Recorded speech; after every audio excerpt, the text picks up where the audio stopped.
누가복음 5장 27절에서 32절 같이 시작. 그 후에 예수께서 나가사 레위라 하는 세리가 세관에 앉아 있는 것을 보시고 나를 따르라 하시니 그가 모든 것을 버리고 일어나 따르니라. 레위가 예수를 위하여 자기 집에서 큰 잔치를 하니 세리와 다른 사람이 많이 함께 앉아 있는지라. 바리새인들과 그들의 서기관들이 그 제자들을 비방하여 이르되 너희가 어찌하여 세리와 죄인과 함께 먹고 마시느냐. 예수께서 대답하여 이르시되 건강한 자에게는 의사가 쓸데없고 병든 자에게라야 쓸데있나니 내가 의인을 부르러 온 것이 아니요 죄인을 불러 회개시키러 왔노라. 아멘. 자, 우리가 지난 시간에 앞달락에서는 주님께서 중풍병자를 고치신 그 내용을 살펴봤습니다. 주님의 이 사건을 통해서 이 병만 치유할 뿐만 아니라 주님이 어떤 신분을 가지고 있고 또 근본적으로 그분이 하려고 하신 일이 무엇인가를 분명히 보여주셨습니다. 예수님 자신이 죄 사함을 얻게 하는 권세가 있는 하나님의 아들이심을 친히 드러내신 것이죠.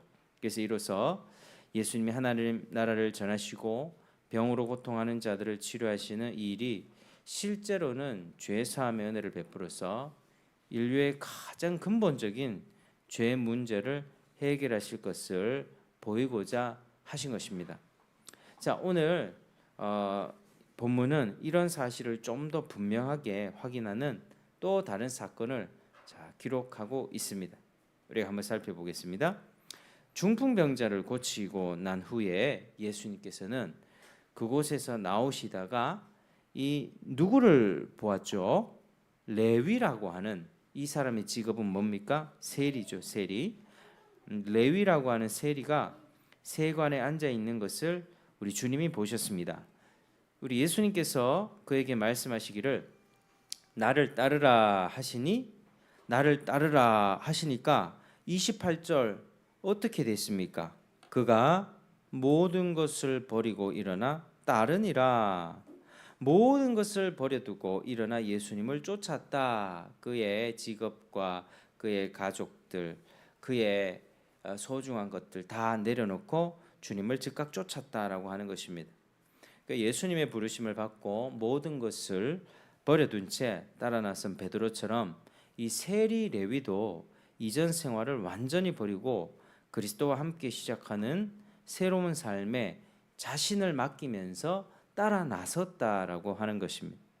그 예수님이 단순히 나를 따르라고 한마디 말씀만 하셨는지 아니면 여러 말로 간곡히 권하셨는지 사실 확인하기는 어렵습니다.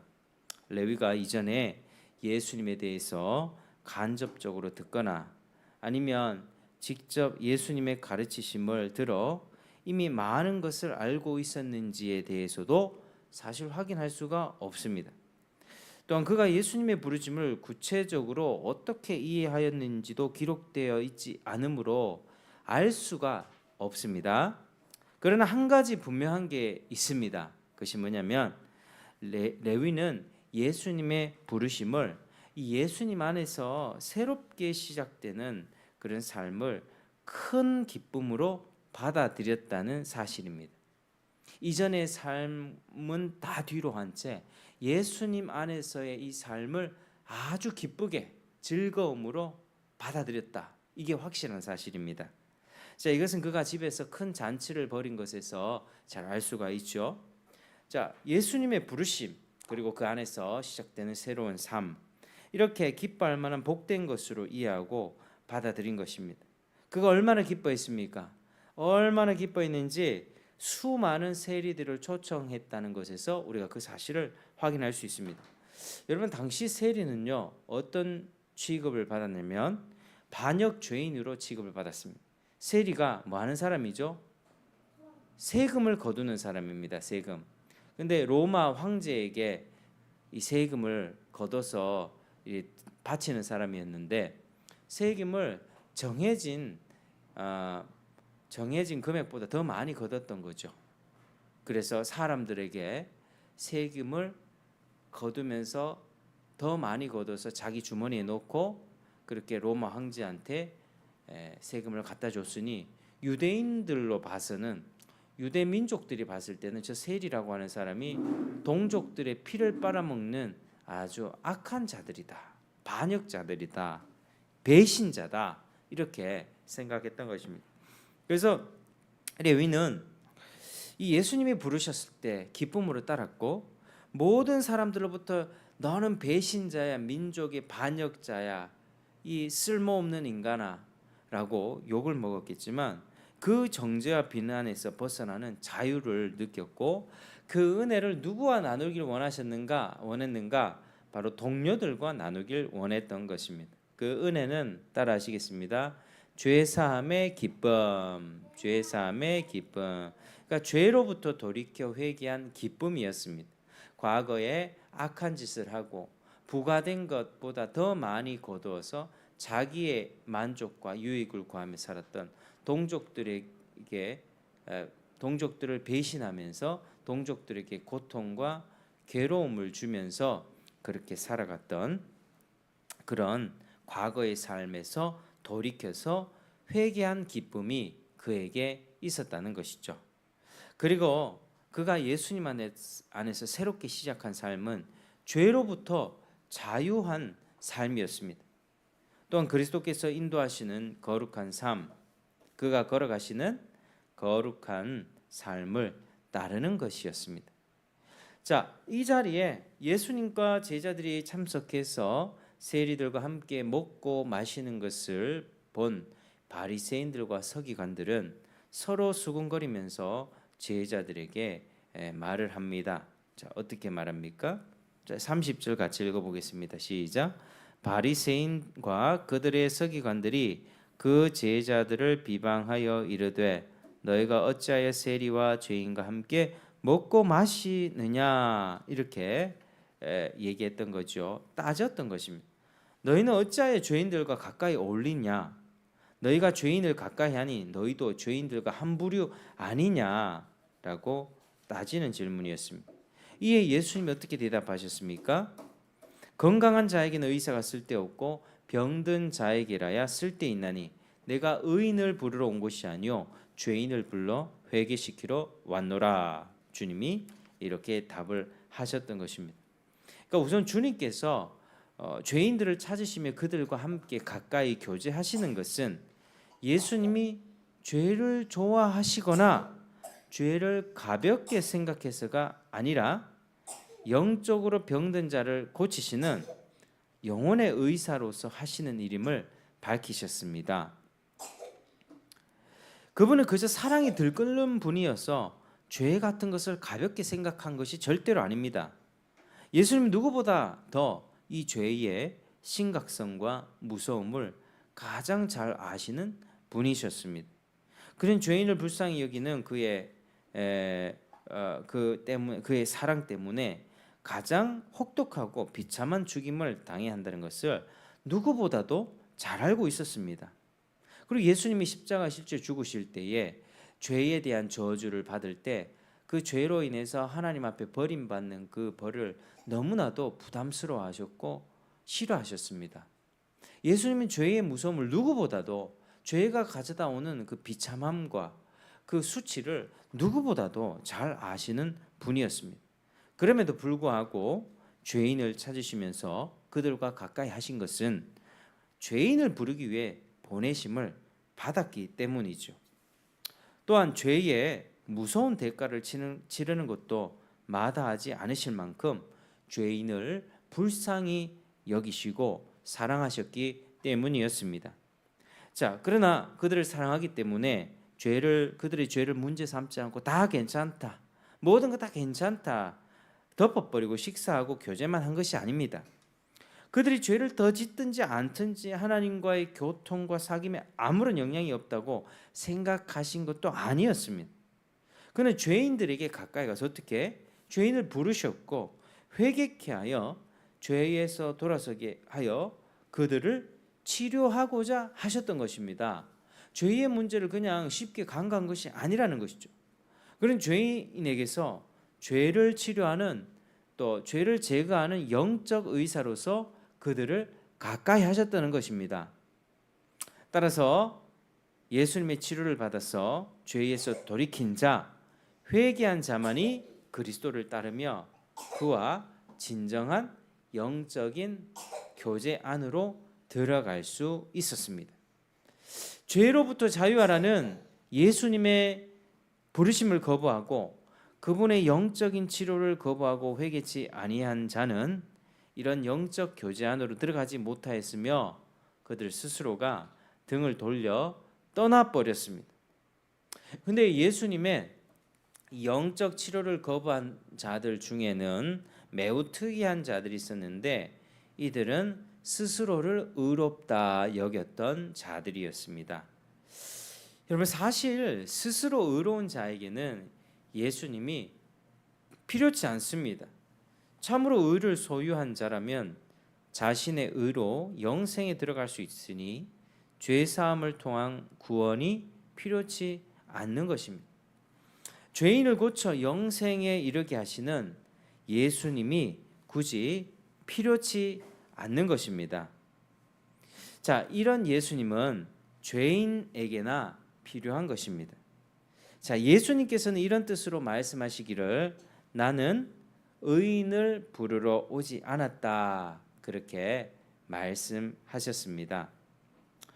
이 말씀의 뜻은 의인은 예수님을 필요로 하지 않으니 그와 아무 상관이 없다는 것입니다. 자, 예수님이 나는 의인을 부르러 오지 않았다 하는 것은 무슨 뜻이라고요?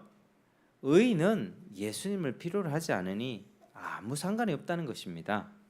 자, 예수님 당시에도 스스로 하나님 앞에 자신을 의롭다 생각한 사람들이 있었는데 누구였습니까? 자, 따라하시겠습니다. 바리새인. 스스로 나는 의로워, 나는 하나님 앞에 이 정도면 괜찮아, 이렇게 생각했던 사람들이었죠. 이 사람은 스스로 하나님 앞에 하나님의 계명을 지켜서 의에 이르려고 하였고 이를 자신했습니다. 하나님이 반드시 나를 받아주실 거야. 나는 의를 지켰으니까, 나는 율법을 지켰으니까, 이렇게 생각했다는 것입니다. 어떤 바리새인은 나는 어렸을 때부터 율법을 다 지켰습니다라고 말하기까지 했다는 거죠. 자, 그래서 이들은 스스로의 힘으로 율법을 다 지켜 의에 이르려고 했고 또한 의롭다고 스스로 믿었기 때문에 예수님은 그들을 정죄하셨습니다. 너희는 계명을 지키려고 하나 지킬 능력이 없다. 스스로 의롭다고 하지만 회칠한 무덤과 같이 속은 썩고 부패하였다. 겉만 깨끗하게 보이는 너희들은 위선자들이다. 이 뱀들아 독사의 자식들아 하면서 예수님이 진짜로 욕을 하셨습니다. 여러분, 예수님은요 죄 많이 지었다고 무조건 욕하신 게 아닙니다. 죄가 아무리 많아도 주여, 자기 죄에 대해서 가슴 아파하고 하나님 내가 죄를 지었습니다, 잘못했습니다 라고 겸손하게 나오는 자들을 예수님은 기쁘게 받으셨어요. 그러나 겉으로 깨끗한 척하고 속은 썩어 들어가면서 남들보다 자기는 잘났다고 생각하며 그렇게 다른 사람을 멸시하고 저 죄인들과는 나는 어울리지 않을 거야, 나는 의로운 사람이니까, 이렇게 스스로 의롭게 생각했던 자들을 향해서 예수님을 받아들이지 않았습니다. 받아들이지 않을 뿐만 아니라 그들을 아주 저주했던 것이죠. 사탄의 자식이라고 저주하셨습니다. 예수님은 그들을 극도로 싫어하고 배척했습니다.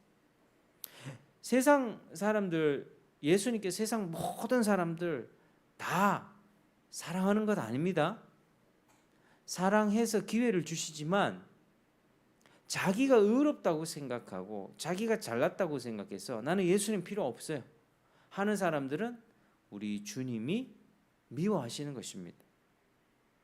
왜냐하면 그들의 입장에서는 예수님이 너희들 죄를 회개해라 이렇게 가르치셨는데 그 가르침은 그들의 삶을 송두리째 부정하는 것이었기 때문입니다. 그들은 나는 회개할 것이 없는데요, 나는 이때까지 율법 다 지키며 살았는데요, 예수님의 가르침을 받아들일 수가 없는 거죠. 자신들이 그렇게 의롭다 여기며 살아왔던 인생을 부정해야 되니까. 그래서 예수님은 항상 그들의 죄를 생각나게 하셔서 하나님 앞에 어쩔 수 없는 죄인으로 내세우셨습니다. 나는 그래도 하나님 앞에 설 만큼 의롭다고 괜찮다고 생각을 했는데 내 죄를 계속 들춰내서 정죄받게 하시고 이때까지 내가 붙들어 온 자기 의를 허물어 버리십니다. 여러분, 예수님이 그렇게 사람을 인도하세요. 우리가 먼저 믿음을 고백하기 이전에 내가 얼마나 죄인인지 실제로 보게 하신다니까요. 어렸을 적부터 내가 자라오면서 지었던 죄들, 내가 부모에게 잘못한 것들, 내가 사람에게 죄를 지었던 것, 내가 악한 마음을 품었던 죄악들, 아무도 모르는 나만 지었던 죄, 숨겨두었던 죄, 이건 아무도 모를 거야. 나만 알아. 이 죄도 하나님이 들춰내셔서 그 죄로 인하여 지옥 갈 수밖에 없다는 걸 가르쳐 주시는 거죠. 그래서 자기 의를 다 허물어 버리십니다. 너에게는 내세울 의가 하나도 없는 거야. 너는 내 앞에서 너 스스로가 쓸 수 없는 거야. 주님께서 그렇게 하십니다. 그래서 이 바리새인들은요, 예수님의 그 가르침에 사사건건 시비를 걸다가 결국 예수님을 죽여버렸던 것이죠. 이들은 이런 악을 행하면서도 스스로는 하나님의 뜻을 행한다 생각했고요.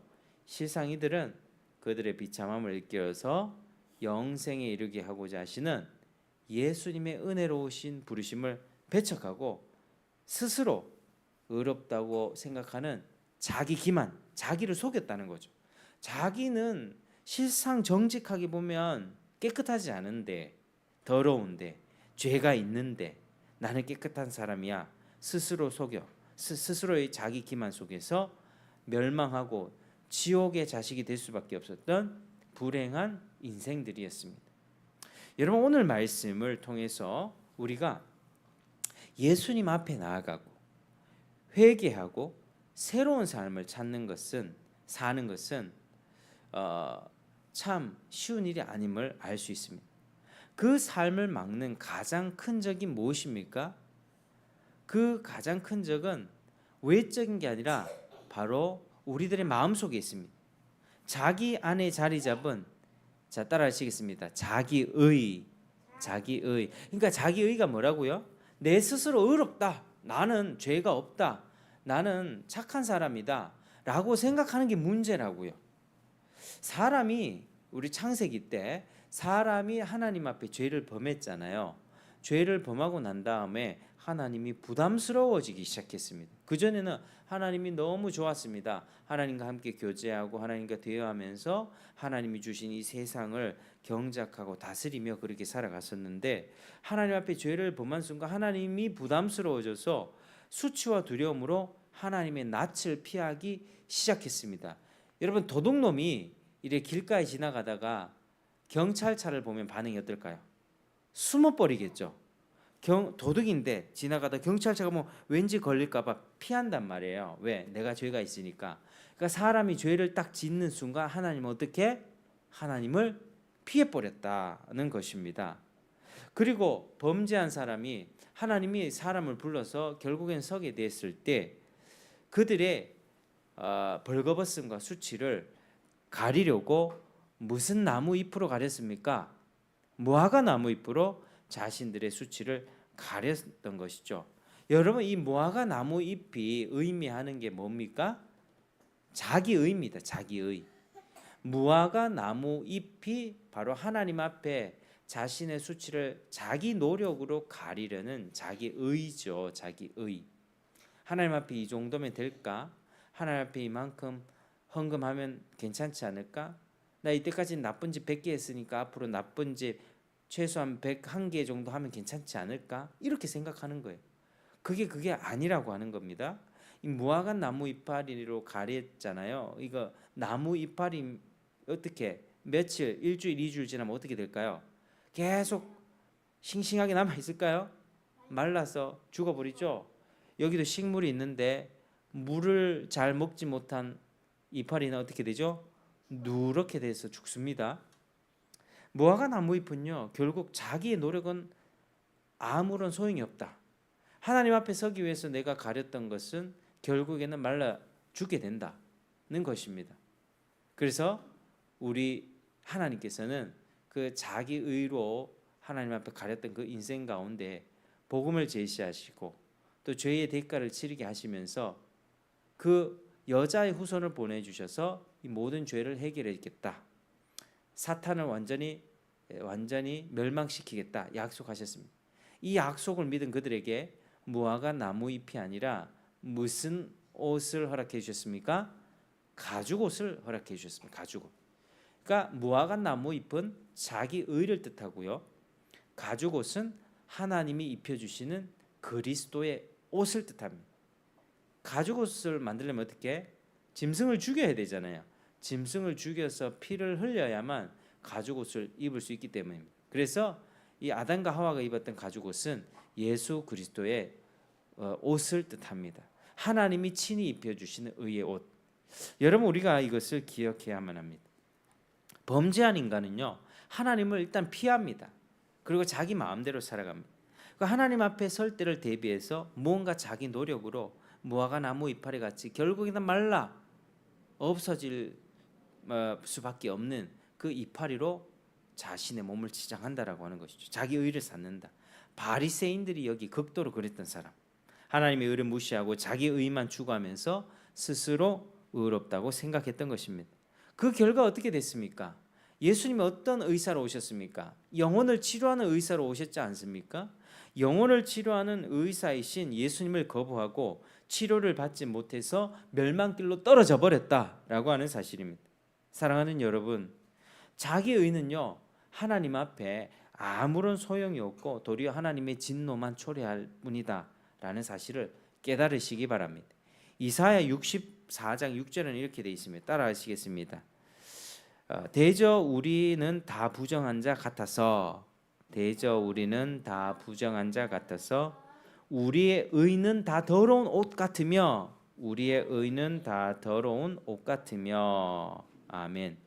우리의 의는 무슨 옷 같다고요? 더러운 옷. 여러분 옷 입고 있죠? 옷 중에서 이 더러운 옷과 같답니다. 더러운 옷. 우리가 하나님 앞에 나름대로 노력하는 착한 행동들, 하나님이 이렇게 하면 나를 기뻐하시겠지? 그리스도를 빼고 하나님이 입혀주시는 그리스도의 의를 제외하고 내 의로만 하나님 앞에 서려고 하는 것은 바로 더러운 옷 같은 것. 옷을 바로 벗겨서 그냥 빨래통에 넣어버리고 싶은 깨끗하게 씻어야만 하는 그런 더러운 옷 같다라고 그렇게 말하는 것입니다. 여러분 오늘 이 말씀 통해서 하나님 앞에 스스로 죄인이라는 사실을 깊이 자각하는 은혜 있길 바랍니다. 여러분 저도 이렇게 살아오면서 내 스스로 죄인이라고 하는 것을 참 내가 죄인이야 라고 하는 사실을 깨닫는 게 참 자기 힘으로는 안 됩니다. 자기는요 큰 사고 안 치고 모범적으로 살았으면 자기는 착하고 의롭다고 생각하거든요. 하나님이 빛을 비춰주셔야만 해요. 여러분 여기에 불을 딱 꺼버리면 깜깜하죠. 근데 빛을 딱 비춰주면 어때요? 보이기 시작하죠. 하나님이 우리 마음에 빛을 딱 비춰줘야만 내 안에 죄가 보이기 시작해요. 아 그때 거짓말했던 거, 부모님 말씀 안 들었던 거, 아 내가 누구 미워했던 거, 이런 게 모두 죄인이구나, 죄구나. 내가 학교에서 나쁜 짓 하고 친구들 때리는 나쁜 친구들만 나쁘다고 생각했는데 내가 진짜로 나도 죄인이구나. 하나님 앞에 더러운 옷을 입고 있구나. 이 옷을 벗어 던져야 되겠구나 라는 것을 알게 되는 것입니다.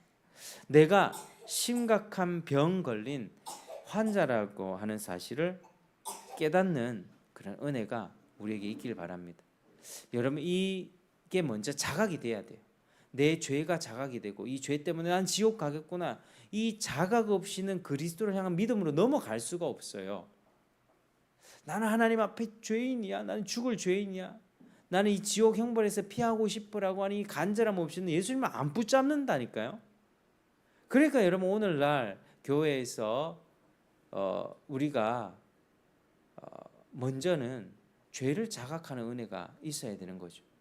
무조건 믿으라가 아니라 왜 믿어야 되는지 모르는데, 왜 믿어야 되는지 모르는 사람에게 자꾸 믿음을 얘기하면 그 사람 믿겠습니까? 선택의 문제로 생각하죠. 그러나 자기가 지옥 갈 수밖에 없는 철저한 죄인이라는 걸 자꾸 율법을 통해서 가르쳐 주는 거. 먼저는 정죄가 있습니다. 하나님 앞에 당신은 죄인입니다라고 하는 사실을 철저하게 율법으로 두드려 맞는 거예요. 철로 역정 보면은 이 뭐 이렇게 어느 집에 가가지고 이 빗자루로 막 쓸거든요. 막 먼지가 확확 나요. 그게 율법이에요. 율법. 예. 그래서 우리가 하나님 앞에 먼저 철저한 죄인이라는 그런 사실을 자각하고 그때 그리스도를 붙잡는 여러분 되시길 바랍니다. 그리스도를 그때 붙잡을 때 그 은혜가 우리의 영혼을 치유할 것입니다. 그래서 예수님이 영혼의 의사로서 못 고칠 병이 없고 우리 영적인 모든 질병, 우리 안에 어떤 죄악들이 있습니까? 짜증이 있습니까? 분노, 혈기 있습니까? 미움입니까? 쪼잔함입니까? 조급함입니까? 어떤 용서치 못하는 마음입니까? 혈기입니까? 아니 음란함입니까? 부패입니까? 스마트폰 중독입니까? 어떤 외로움입니까? 어떤 문제가 있습니까? 우리 예수님께서는 자기 죄를 자각하고 시인하고 정직하게 고백하면서 주님의 도움을 구하는 자들을 주님께서는 다 고쳐주십니다. 이를 믿으시길 바랍니다. 그래서 오늘 또 우리가 이 말씀 기억하면서 또 주님 앞에 우리의 죄악의 문제를 하나하나씩 아뢰면서 진실로 치유받는 그리고 새로운 삶으로 레위처럼 기쁨 가운데 친구들을 예수님께 초청하고 예수님의 은혜를 전하며 살아가는 저와 여러분 되시기를 주의 이름으로 축복합니다. 하나님 아버지 감사합니다. 오늘 이 레위가 예수님께 부름을 받아서 죄 사함의 기쁨을 누리고 친구들을 초대하면서 그 기쁨을 전했던 내용을 살펴봤습니다. 하나님 자기 의를 다 버리기 원합니다. 바리새인들 서기관들처럼 스스로 의롭다고 생각했던 자들은 예수님을 정죄했습니다. 왜 죄인들과 같이 어울리느냐? 그러나 우리 예수님께서는 죄인들의 죄를 가볍게 여기신 것이 아니라 그들을 치료하기 위해서 그렇게 하신 것임을 알게 되었습니다. 우리도 우리 죄를 자각하고 깨닫고 정직하게 회개하면서 나아갈 때 고침받고 완전히 새로운 인생이 되도록 하나님 은혜를 충만히 내려 주옵소서. 예수 그리스도 이름 받들어 기도드립니다. 아멘. 자, 534장